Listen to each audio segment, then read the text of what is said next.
You ever had a dream that was so realistic that you wondered whether maybe it was real? Have you ever had a dream, Neo, that you were so sure was real? What if you were unable to wake from that dream? How would you know the difference between the dream world and the real world? In the 1999 movie, The Matrix, Neo, the main character, comes to find out that he's been living in a simulated reality his whole life.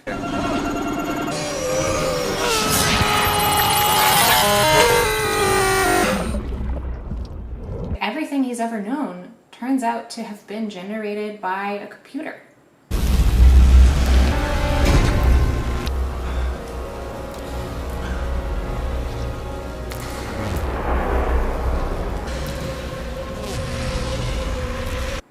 And the only way to find out what's really real is to experience what it's like outside of the Matrix, outside of the simulated reality. Unfortunately, no one can be told what the Matrix is. You have to see it for yourself. Now, what does the Matrix have to do with dreaming? Well, dreams and simulations share the following feature, which is that if they are realistic enough, it can make us think that maybe it's something we're actually perceiving. There are apparent similarities between our sense perceptions and our dreams. And for a while, philosophers have wondered what it is about our sense perceptions that lets us know things at all. If we can be tricked by dreams, then why can't we be tricked by our perceptions? In the 2006 film Paprika, the main character, who is a therapist, is using technology that allows her to do therapy inside of her patients' dreams.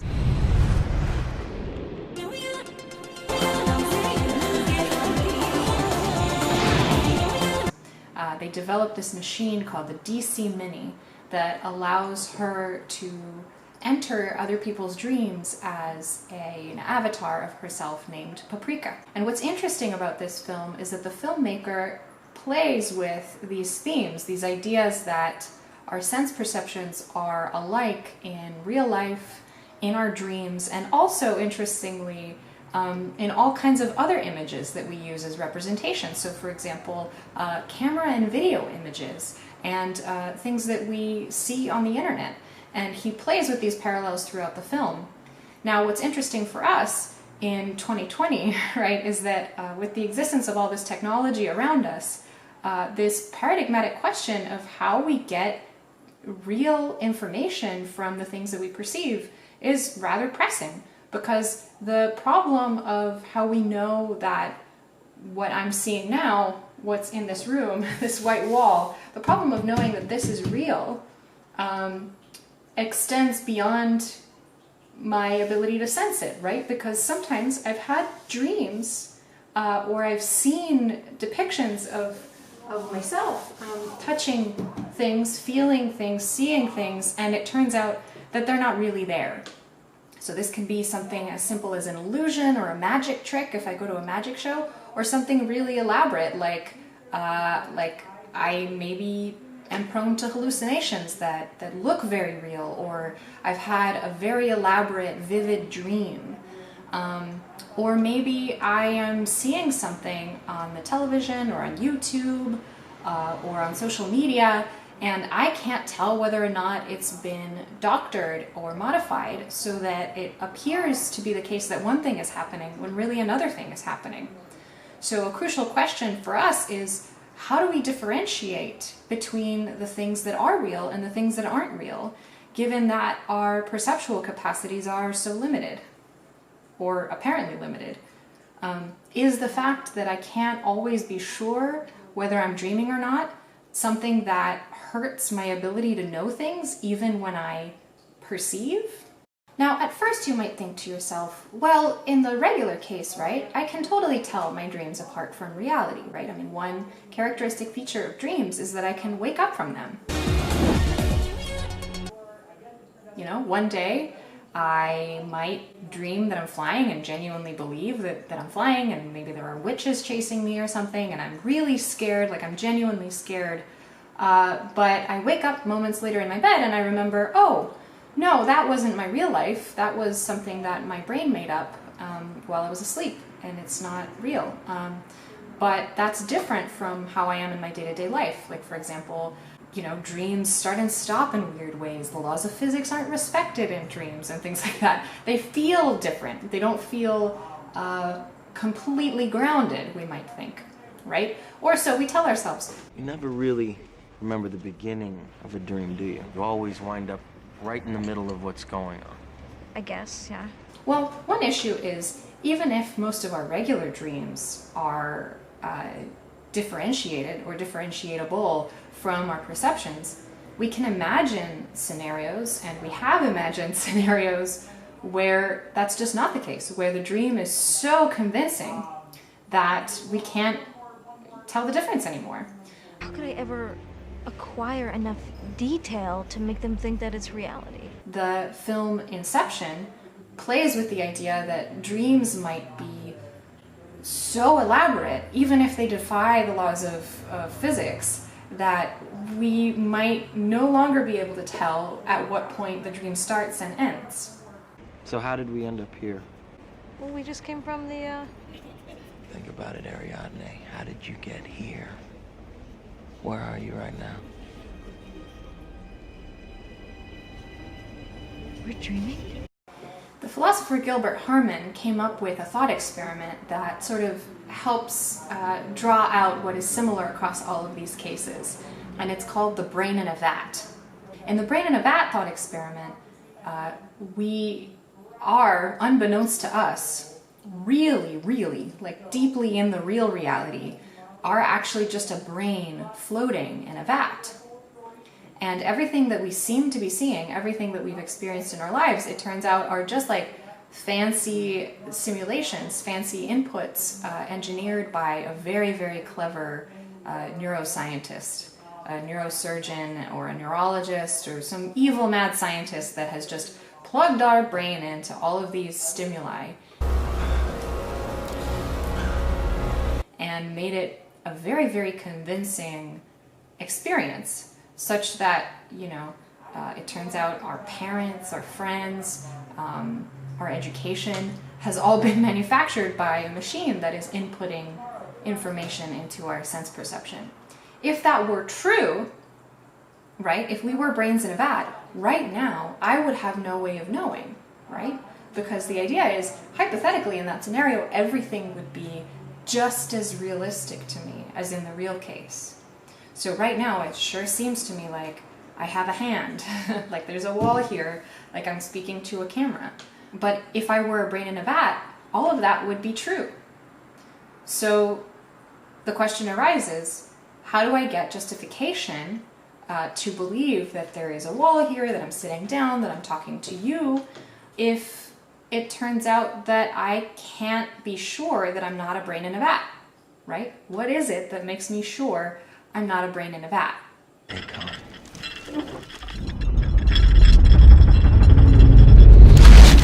So, let's break it down.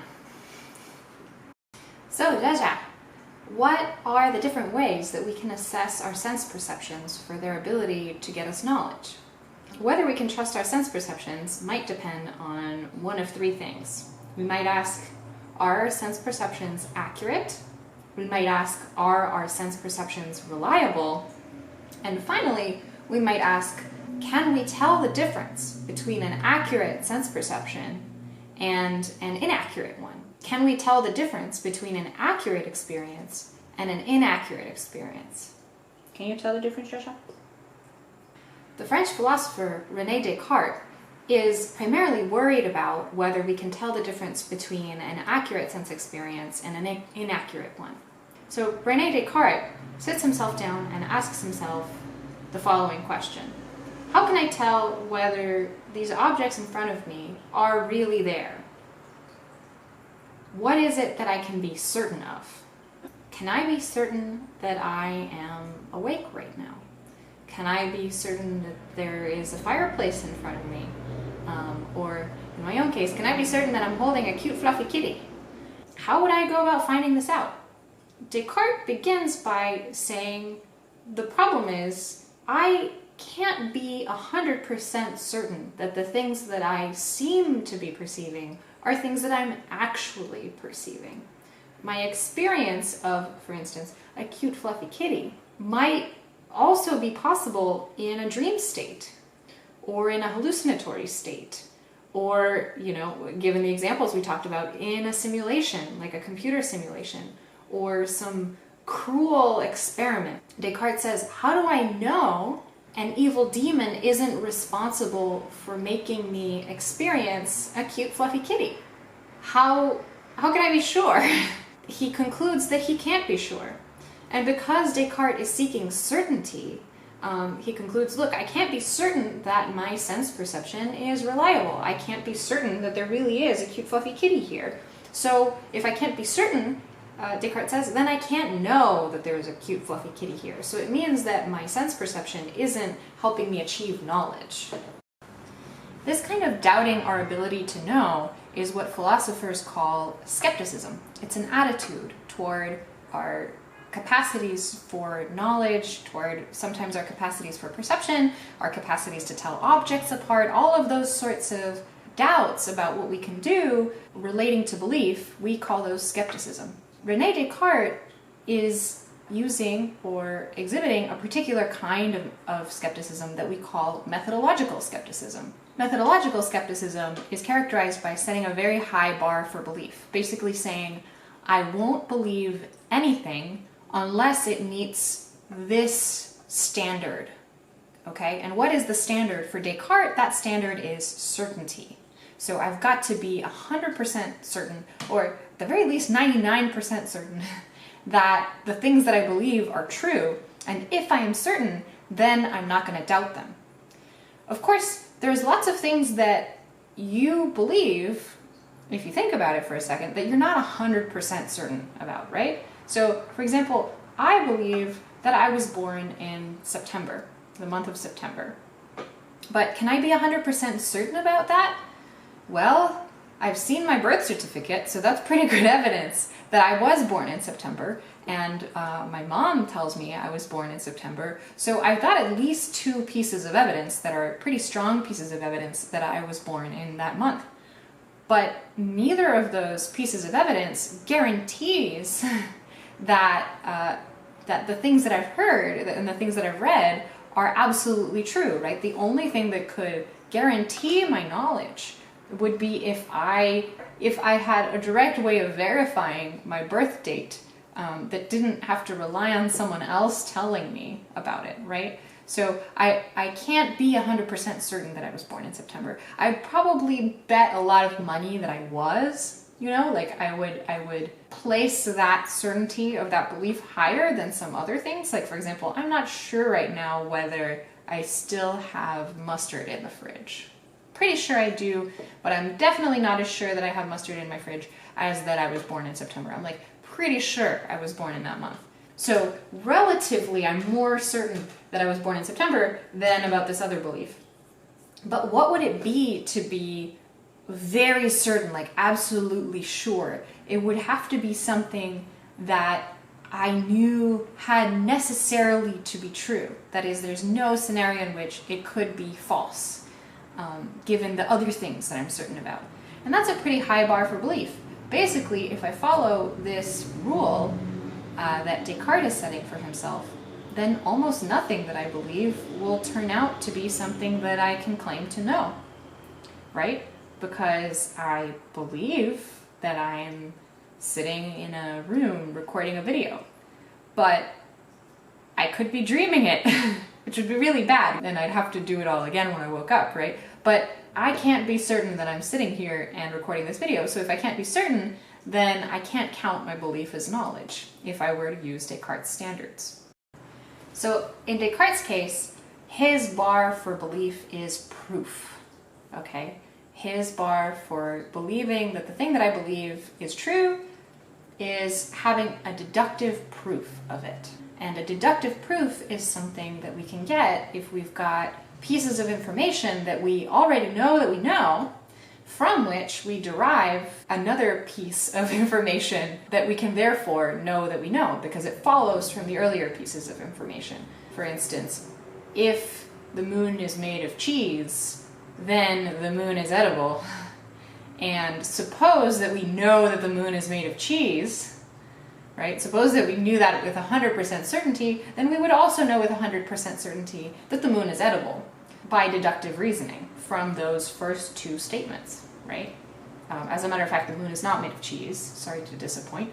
But if you can substitute those two statements for any other statements that jointly entail a third statement, you've got a deductive proof of the third statement.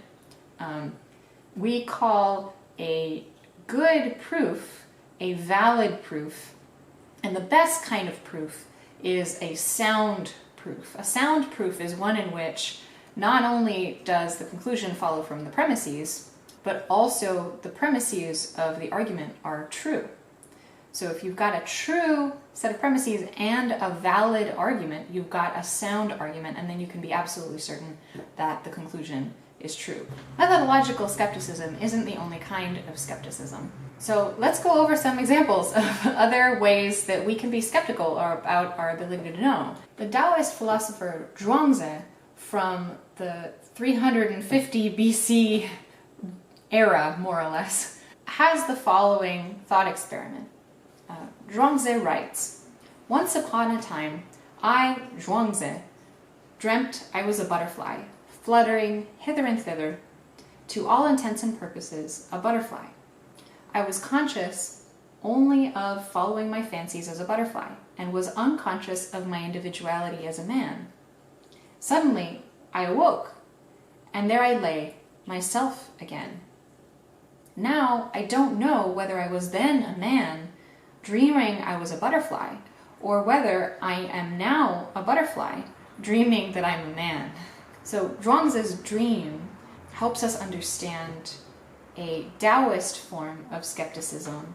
Zhuangzi's form of skepticism, like Descartes, brings up the question of how can I trust my sense perceptions now when it might be the case that I have the same sense perceptions in a case where the things that are true are different from what I think they might be, right? So how do I know I'm a butterfly and not a man, right? How do I know that my butterfly dream wasn't what was real and that my man dream is actually a dream? Zhuangzi goes a little bit deeper in his skepticism than Descartes in the following sense, which is that the thing that Zhuangzi's thought experiment questions is our ability to tell things apart from each other, right? At what point does that sleeping and waking, the dreaming he was a butterfly and now a man, right, experiencing himself as a man, where is that line? Daoist skepticism is a little bit different from methodological skepticism in that it questions a slightly different set of things. In Daoist skepticism, one way to interpret this problematic that Zhuangzi brings up for us is that there isn't always a way that we can be certain about what the distinctions are between different objects, simply on the basis of our experience of those objects or our experience of being one of those beings. So what is the thing that separates Zhuangzi and Zhuangzi's experiences as a man from his experiences as a butterfly? It could be that Zhuangzi and the butterfly are the same entity. It's not just about knowing what reality is really real, right? Whether the butterfly's dream is true or the man's dream is true or their experiences are true, but also about where does one stop and the other end. We can imagine a hypothetical scenario in which Zhuangzi every night dreams that he's a butterfly. There would come a point where it would maybe no longer make sense to say that Zhuangzi is the butterfly and not the man, right? Especially if from the butterfly's perspective, butterfly Zhuangzi's perspective, every night the butterfly is dreaming that the butterfly is a man, right? Basically, you have two sets of experiences that are consistent and there's no way of telling what the boundaries are between them. how can we be sure what makes a butterfly be a butterfly and not a person? If it is possible for a human person to have butterfly experiences, and if it is possible for a butterfly person to have human experiences.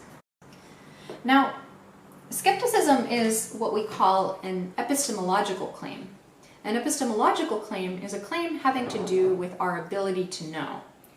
And the reason that I bring out that it's an epistemological claim is because I want to contrast that sort of claim with a claim about what is true or what is real, right? So when we talk about skepticism, we're talking about the attitude of not being sure about what's true.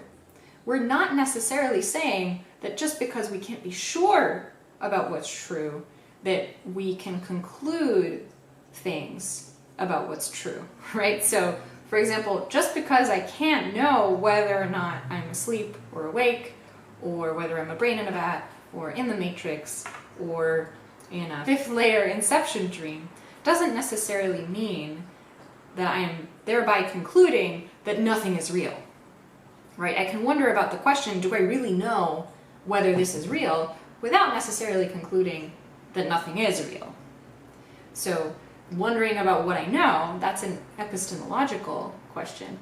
But wondering about what's real and talking about the things that are real, that's a metaphysical issue. And often they come together. It makes sense to think that if I can't be sure what's true, then maybe the things that I thought were true aren't true at all, right? And maybe I should conclude things about what is real based on the fact that I can't be sure about what I thought that I could be sure about.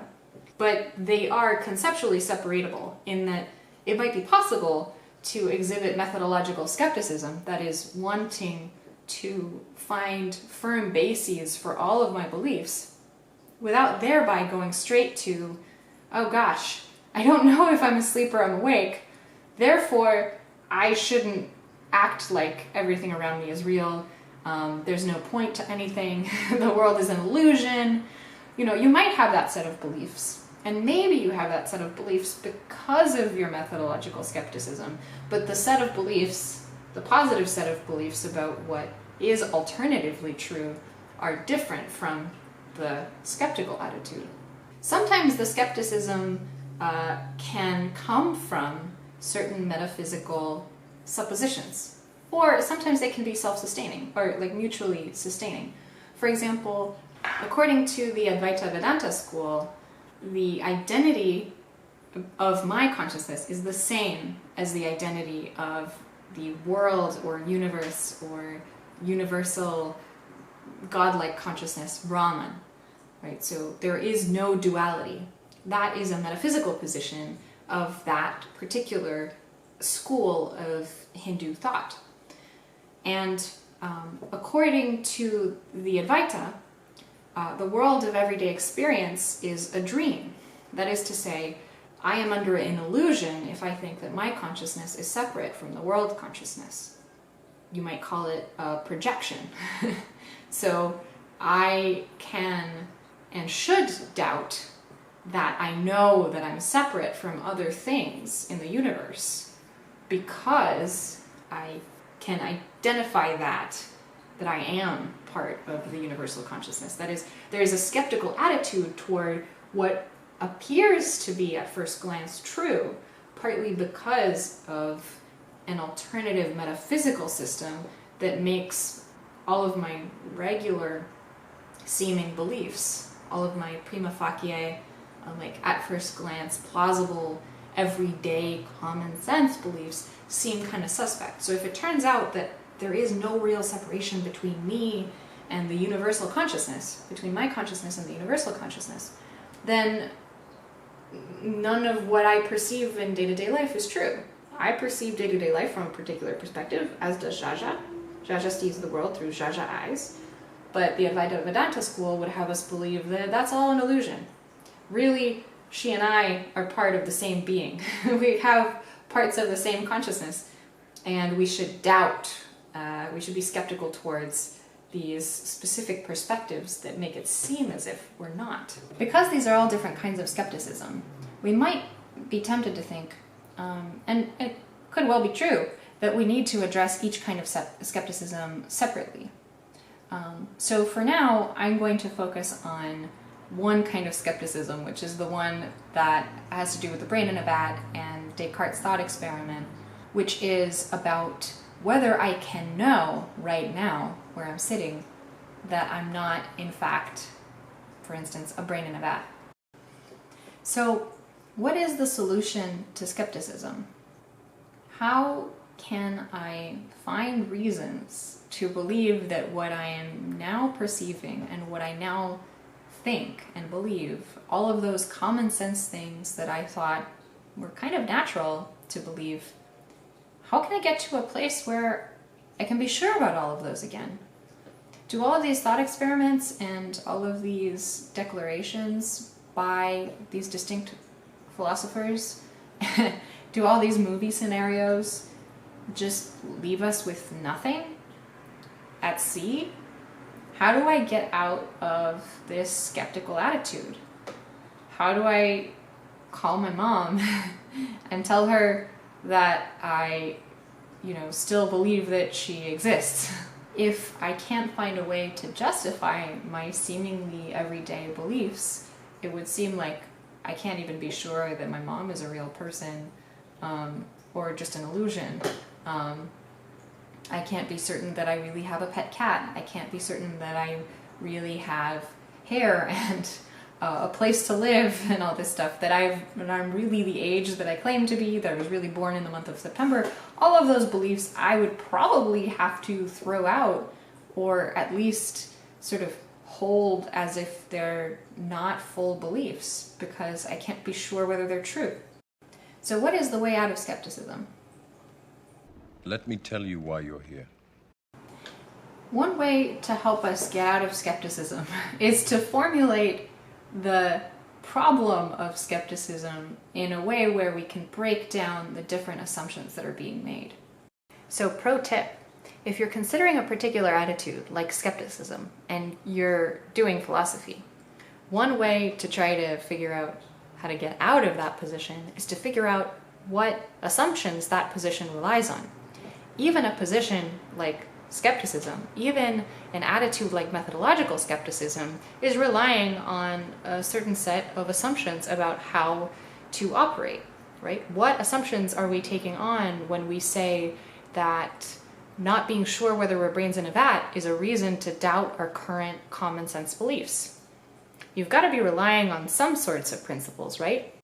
So we formulate our current situation as a dilemma or a paradox. That is to say, we bring out the assumptions that we're relying on, and usually if it's a dilemma or a paradox, those assumptions can't all be true together, right? And that's how we get into our mess. So the way to figure out how to get out of it is to figure out which of these assumptions we should get rid of. So here is what we might call the skeptical paradox. 1. The first statement that we're relying on. I am unable to know the denials of skeptical hypotheses. So, for example, I am not able to know that I'm not a brain in a vat. That seems true, right? Because that's just what the problem is. Based on just my sense perceptions and my other capacities, I'm not exactly sure how to prove that I'm not a brain in a vat. Number 2. If I do not know the denials of skeptical hypotheses, that is, if I don't know that I'm not a brain in a vat, then I don't know very much. And that seems kind of true, right? If I don't know I'm not a brain in a vat, for instance, if I don't know if maybe I'm in the Matrix, there are a lot of things that I seem to know that I really don't know. Like, for example, I seem to know that I'm born in September, but if I'm in the Matrix, it might all be made up by some giant robots. Or if I'm in Descartes' situation, maybe my belief that I was born in September was generated by an evil demon who's keeping me trapped in my dreams. 3. A lot of what I believe, I know. And that is usually something that we take to be true, right? I think that most of the things I believe are things that I know. I mean, that's why I believe them. If I believed they were false, they wouldn't still be my beliefs. I'd probably just throw them out of my belief system, right? For example, I don't believe that the moon is made of cheese because I don't think it's true that the moon is made of cheese. I only tend to believe things that I think are true, and so I like to believe that a lot of what I believe are things that I know because I can grasp the truth of the things that I believe, if that makes sense. So these three claims are an inconsistent set. They can't all be true together. Why can't they all be true together? Well, if I can't know the denials of skeptical hypotheses, if I can't know that I'm not a brain in a vat, and if this lack of knowledge entails that I lack knowledge of most of what I believe, then it follows that I must lack knowledge of most of what I believe.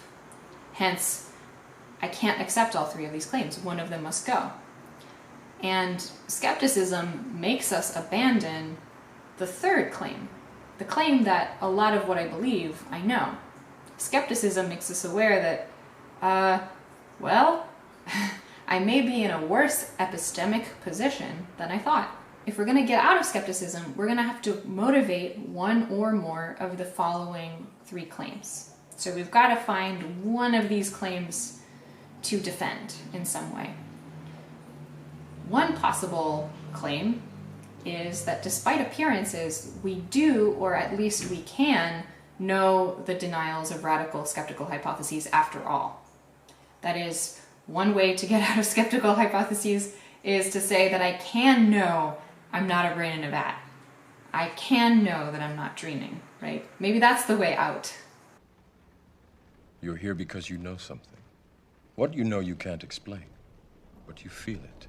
A second way to get out of radical skepticism is to defend the following claim, which is that despite appearances, it doesn't follow from the fact that we lack knowledge, for instance, that we're not brains in a vat, that we lack knowledge of the denials of radical skeptical hypotheses, that we thereby lack knowledge of ordinary propositions as well.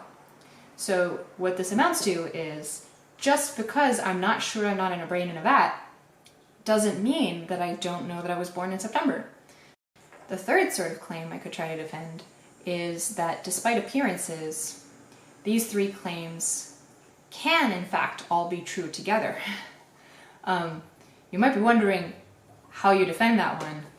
We'll get to it. So basically, in summary, the three possible ways out of skepticism, if we can defend one of these, are, first of all, I can in fact know that I'm not a brain in a vat. I could try to prove that I'm in fact knowledgeable about not being a brain in a vat. Secondly, that it doesn't follow from the fact that I don't know that I'm not a brain in a vat, that I therefore lack knowledge of ordinary stuff, like when I was born. And thirdly, in spite of everything, maybe it turns out that those three initial claims as part of the paradox can be true together. That is to say, I can take skeptical hypotheses seriously, but still believe that I know ordinary propositions, and that most of my beliefs are true. How do we get there? Do you want to know what it is? So thanks everybody, that's our first video. Tune in next time and we'll talk about some of the ways in which these different solutions for skepticism do maybe work or maybe don't work.